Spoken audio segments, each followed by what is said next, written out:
नमस्कार, मैं हूं पवन त्यागी।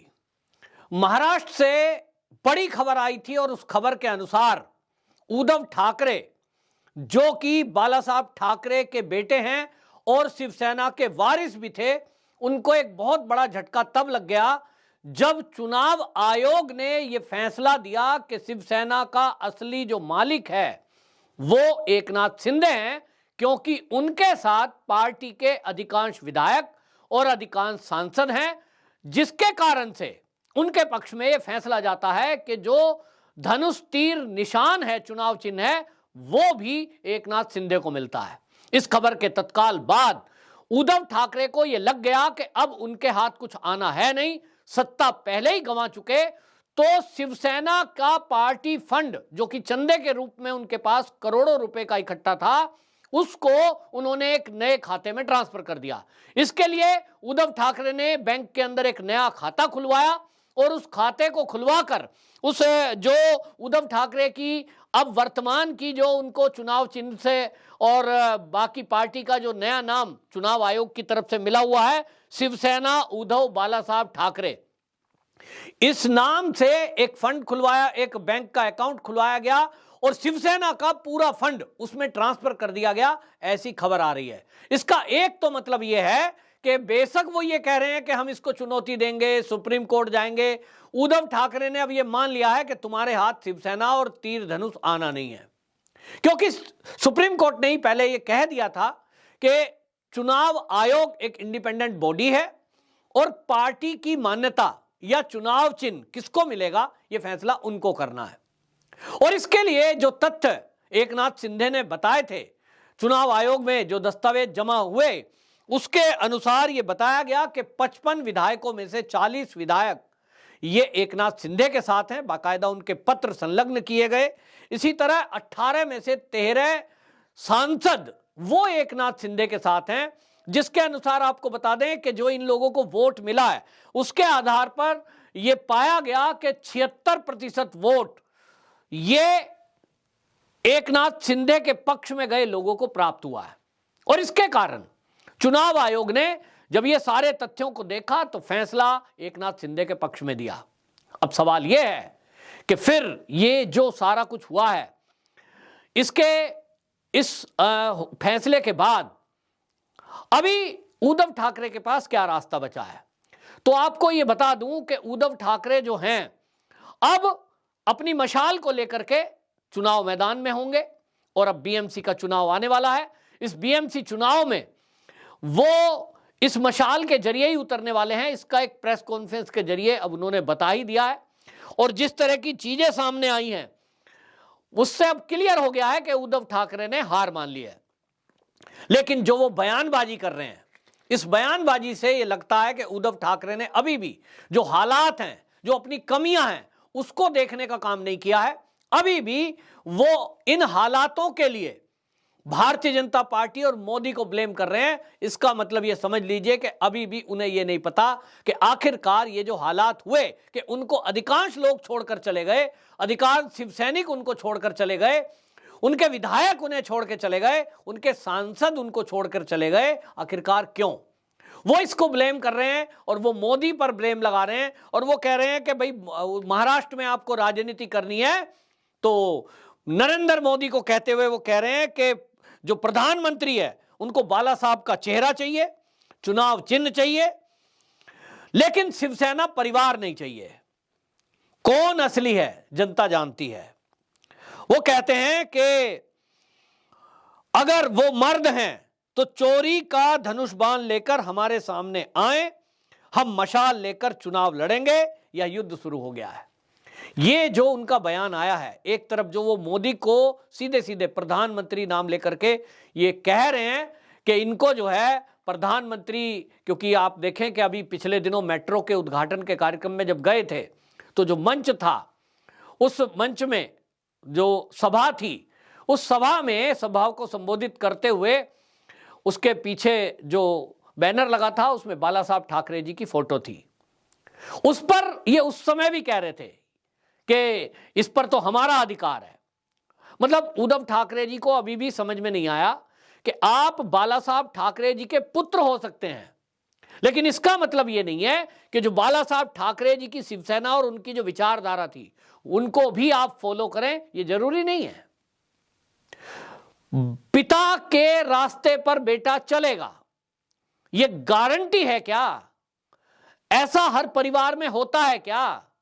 यह तो गारंटी नहीं है। कई बार पिता की विचारधारा कुछ है, बेटे की कुछ है, और यह महाराष्ट्र में हुआ है। आप जो कह रहे हो कि प्रधानमंत्री को बाला साहब का चेहरा चाहिए, तो निश्चित रूप से वो एक हिंदूवादी नेता थे। जिस तरह से महाराष्ट्र के अंदर छत्रपति शिवाजी महाराज को माना जाता है, पूजा जाता है, उनकी चित्र को लेकर के सब लोग गौरवान्वित महसूस करते हैं। कोई कार्यक्रम महाराष्ट्र में क्या ऐसा होता है कि जहां छत्रपति शिवाजी महाराज का चित्र ना हो? क्यों? क्योंकि उन्होंने महाराष्ट्र के लिए और देश के लिए जो किया है, उनके जो जीवन की गाथा है, उससे लाखों लोग प्रेरणा लेते हैं और आगे आने वाले समय भी लेते रहेंगे। तो उनका चित्र जब रहता है, चित्र रखते ही उनकी विचारधारा, उनका चरित्र वो नजर में आता है और ध्यान में आता है कि छत्रपति शिवाजी महाराज ने किस तरह से जीवन में संघर्ष किया, मुगलों का मुकाबला किया, स्वराज्य की स्थापना की और हिंदू राष्ट्र की स्थापना के लिए किस तरह से उन्होंने बाकी सब काम किए। तो एक चित्र सब कुछ वर्णन करने के लिए और आंखों के सामने वो सारे चीजें आ जाती हैं। इसी तरह से बाला साहब ठाकरे जी हैं। बाला साहब ठाकरे जी ने जब ये शिवसेना की शुरुआत की तो हिंदुत्ववादी विचारधारा को लेकर की। आप याद करिए, मुझे तो अच्छे से याद है, अब जब छोटे छोटे हुआ करते थे, देश के अंदर पहला एक व्यक्ति ऐसा हुआ जिनका नाम बाला साहब ठाकरे था, जिन्होंने घोषणा कर दी थी कि पाकिस्तान हमारे देश के विरुद्ध षड्यंत्र करता है, आतंकवादी भेजता है, हमारी सेना को के ऊपर हमला करता है। ऐसे में पाकिस्तान की क्रिकेट की टीम यदि भारत में आएगी तो हम उस मैच को नहीं होने देंगे और महाराष्ट्र की धरती पर कतई नहीं होने देंगे। कितनी सुरक्षा लगा दी गई, लेकिन उसके बावजूद भी शिवसैनिकों ने बाला साहब ठाकरे जी के नेतृत्व में क्रिकेट के मैदान के पिच को खोद डाला था, यानी मैच नहीं होने देंगे। इस विचारधारा को पूरे देश में सराहा गया। इस विचारधारा की शिवसेना को लोगों ने चाहा, वैसा नेता चाहिए। यह है बाला साहब ठाकरे जी का चरित्र, यह है छत्रपति शिवाजी महाराज जी का, जिसको कह सकते हैं डीएनए। विचारधारा आपकी वो है जिसके कारण आप उस महिला के सामने नतमस्तक हो गए जिनको बाला साहब ठाकरे जी ने मना किया था। कांग्रेस के सामने नहीं झुकना, आप वहां गठबंधन बना लिया और तो और उस सारी विचारधारा को छोड़ दिया जो बाला साहब ठाकरे की विचारधारा थी। तो मोदी जी यदि स्टेज पर बाला साहब ठाकरे जी का चित्र लगाते हैं तो वो इसलिए नहीं कि लोग उस चित्र को देखकर वोट देंगे। भारतीय जनता पार्टी आज के समय में और खास तौर पे मोदी जी एक ऐसा चेहरा है जिनका खुद का चरित्र, राष्ट्रीय चरित्र और व्यक्तिगत चरित्र दोनों उनके ऐसे हैं कि आज मोदी किसी भी पहचान का मोहताज नहीं है, किसी व्यक्ति के सहारे की जरूरत नहीं है। उनके नाम से पूरी पार्टी चल रही है, उनके आधार पर पूरी पार्टी के लोगों को, चाहे एमएलए का चुनाव हो, चाहे एमपी का चुनाव हो, चाहे ग्राम सभा का, जब कोई कमल का फूल लेकर के निशान खड़ा हो जाता है तो उसको ध्यान आता है कि ओहो ये तो मोदी वाली पार्टी है, मोदी के नाम से जानते हैं। मोदी जी को जरूरत नहीं है, लेकिन मोदी जी महाराष्ट्र की जनता को और देश की जनता को, क्योंकि खाली वो महाराष्ट्र में प्रसारित होगा जो टीवी से, न्यूज चैनलों से प्रसारित हुआ, ऐसा नहीं है। पूरे मोदी जी पूरे दुनिया में, पूरे भारत में ये बताना चाहते हैं कि मैं बाला साहब ठाकरे जी का कितना आदर करता हूं। और वो आदर इसलिए नहीं कि वो कभी एक पार्टी के प्रमुख थे, ऐसे तो भारत के अंदर कितनी पार्टियां हैं, लेकिन जिस राज्य में वो जाते हैं, उद्धव ठाकरे जी आप गौर करिए कि जब वो जिस राज्य में जाते हैं वहां का जो कोई महापुरुष होंगे उनके वो चित्र स्टेज पर लगाते ही हैं। वो लगाते हैं महाराष्ट्र के अंदर, क्योंकि वो जो हिंदुत्ववादी विचारधारा है उसी विचारधारा पर तो भारतीय जनता पार्टी चलती है। तो एक ही विचारधारा के हैं, महाराष्ट्र के महापुरुष हैं, महापुरुष रहे थे, इसमें कोई डाउट नहीं है। तो जो धुर विरोधी भी है शिवसेना का, पार्टी के तौर पर, व्यक्तिगत तौर पर हो सकता है बाला साहब ठाकरे जी को अंदर से अपना भगवान मानता हो, उनका आदर करता हो, तो आप ये क्लेम करें कि भैया आप मेरे पिता को मानते हो इसलिए मेरा भी फोटो लगाओ, मेरे बेटे का आदित्य ठाकरे का भी लगाओ। ये कौन सी कंडीशन है भाई? आपके आदित्य ठाकरे के तो कर्म वैसे नहीं है, आपके कर्म वैसे नहीं है जैसे आपके पिता के थे। और कर्मों के आधार पर हमारे देश में तो हमारे शास्त्रों में लिखा है, कर्म प्रधान विश्व करी राखा, जो जस कीन तास फल चाखा। जैसा कर्म करोगे वैसा ही फल मिलेगा। आपके पिताजी के कर्म थे कि वो हिंदुओं के लिए, हिंदुत्व के लिए, नारी की रक्षा के लिए वो उन्होंने संगठन खड़ा किया था और भिड़ जाते थे देश के नाम पर। कितना बड़ा कोई भी हो, बेबाकी से बोलते थे। और आपने पालघर के साधुओं की हत्या पर कुछ नहीं किया, आपने सुशांत सिंह राजपूत की मौत पर कुछ नहीं किया, आपने जो पुलिस वसूली कर रही थी उस भ्रष्टाचार पर कुछ नहीं किया। उल्टा किया कि जो लोग पालघर के साधुओं की हत्या की मांग कर रहे थे कि इनके हत्यारों को पकड़ो, उनको पकड़कर जेल में डाला। सुशांत सिंह राजपूत की मौत की जांच की बात कर रहे थे, उनके ऊपर केस कर दिए। जो पत्रकार राष्ट्रवादी बात कर रहा था उसको पकड़ करके जेल में डाल दिया।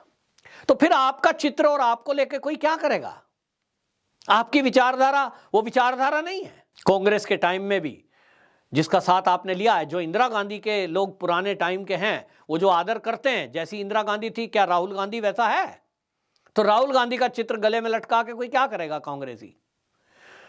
और इसलिए आपका ये अहंकार है और आपको ये समझना होगा कि आपको विरासत में जो चीज मिली थी, अगर आप उस विचारधारा को अपनाते जो आपके पिता की थी, तो शायद आज ये नौबत ना आती।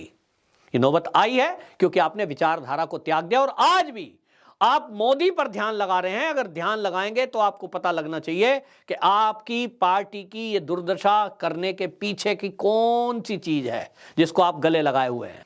वो है एनसीपी, शरद पवार और उन्हीं का एक आदमी, आपका बिल्कुल खासम खास राइट हैंड संजय राउत।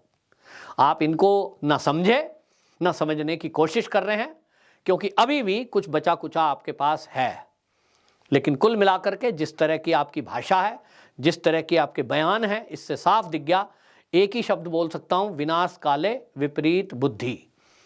अभी और गर्त में जाना है, इसलिए अभी आपको अपने दुश्मन समझ में नहीं आ रहे हैं, किसने ये दुर्दशा की ये समझ में नहीं आ रहा, और ना अपनी कमियों को आप देखना चाहते हैं। बहरहाल इतना तो तय है कि जिस तरह का फंड इन्होंने ट्रांसफर किया है उस पर शिवसेना के अंदर से आवाजें उठ रही हैं, क्योंकि ये चंदा लोगों ने शिवसेना को दिया था। लेकिन आपको यहां यह भी बता दूं कि जब कोरोना काल आया था, उस कोरोना काल में हर शिवसैनिक इस उम्मीद में था कि ये जो मातोश्री है ये उनकी मदद करेगा, यानी उद्धव ठाकरे उनकी कुछ मदद करेंगे जब उनको मदद की आवश्यकता थी। उस समय मैदान में उतरकर अगर लोगों की, शिव सैनिकों की मदद के लिए कोई आगे था, उसका नाम है एकनाथ शिंदे। आज वो लोग कह रहे हैं कि मुसीबत के समय में हमारे काम एकनाथ शिंदे आया, अगर हमारा दिया हुआ चंदा ये इनके पास रहेगा तो ये इससे और जनता की सेवा कर पाएंगे। लेकिन जिस तरह से उद्धव ठाकरे ने इस फंड को ट्रांसफर कर लिया है, यह दिखाई दे रहा है कि उनकी मंशा, इस चुनाव चिन्ह और पार्टी का नाम, ये जो इनको चाहिए था, शायद इस फंड पर, पैसे पर उनकी नजर थी। कितना है ये तो थोड़े दिन बाद पता लगेगा, पता लग ही जाएगा। लेकिन आज उद्धव ठाकरे पर महाराष्ट्र की जनता ये कहते हुए घोर, एक कहूं तो उनका आलोचना कर रही है कि एक ऐसा घराने वाला व्यक्ति, बाला साहब ठाकरे की संतान, केवल एक पैसे पर नजर रखे हुए थे, शिव सैनिकों के चंदे को इस तरह से ले रहे हैं। ये एक बहुत ही शर्मनाक बात है। आपकी क्या राय है? कमेंट बॉक्स में जरूर बताएं।